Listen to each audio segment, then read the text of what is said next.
நிறைய messages classes பற்றி கேட்டுட்ருக்கீங்க. பட் இங்கே ஒர்க்கு ஜாஸ்தி ஆனதுனால கிளாஸஸ் பற்றி எந்த வீடியோஸும் அப்லோட் பண்ண முடியாமல் இருந்துகிட்ருக்கோம். பட் ஸ்டில் கிளாஸஸ் போயிட்டு தான் இருக்குது. இவங்க என்னோடய ஸ்டூடெண்ட், கரண்டில் இருக்க ஸ்டூடெண்ட். இவங்க மேரீடு. ஸோ அவங்களுக்கு ஏற்ற டைமில் இவங்களுக்கு இண்டிவிஜுவலாக கிளாஸஸ் போயிட்டுருக்கு. பிரின்சஸ் கட் கமீஸ் முடிச்சிட்டாங்க.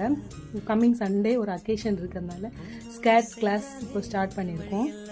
அவங்க ஆரி ஒர்க் போட்டு, இங்கே பாருங்கள், ஸ்கேட்டுக்கு ஆரி ஒர்க் போட்டு பண்ண போகிறாங்க. இதோட ரிசல்ட் வந்து நான் அப்லோட் பண்ணுறேன். இப்போது ப்ளீட் எடுத்து ஹேண்டால் ஸ்டிச் பண்ணி அதுக்கப்புறம் மிஷினில் ஸ்டிச் பண்ணுவாங்க. இப்போ கோர்ஸ் கம்ப்ளீட் பண்ணும்போது உங்களுக்கு என்னென்ன ட்ரெஸ் தேவையோ அதுக்கேற்ற மாதிரி நாங்கள் ப்ரிப்பேர் பண்ணி உங்களை வெளியே அனுப்புவோம். எந்த டவுட்ஸ் இருந்தாலுமே லைஃப் லாங் நீங்கள் எனக்கு கால் பண்ணி, என்னோடய ஸ்டூடெண்ட்ஸ் எப்போ வேணாலும் கால் பண்ணி ஃபோன் காண்டாக்ட் மூலமாகவே டவுட்ஸ்